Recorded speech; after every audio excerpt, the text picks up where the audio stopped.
नमस्कार, म गोकुल गौतम। आज फेरि अर्को भिडियो लिएर आएको छु म। हामीहरूसँग कटहर पनि छ। हामीले 3-4वटा रुखबाट अहिले उत्पादन गर्न थालिसकेका छौँ। कटहर तपाईँलाई तरकारीको लागि चाहियो भने र पछि यी पाकिसकेपछि चाहियो भने पनि सम्पर्क गर्न सक्नुहुनेछ। कटहर तरकारी खाने बेला भइसकेको छ। चाहियो भने हामीलाई सम्पर्क गर्न सक्नुहुनेछ।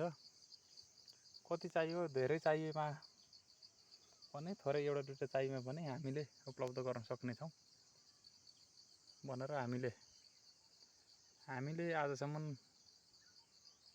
कृषि क्षेत्रमा गर्दै आएका भिडियोहरू छोटो क्लिप देखाउँदै आइरहेका छौँ।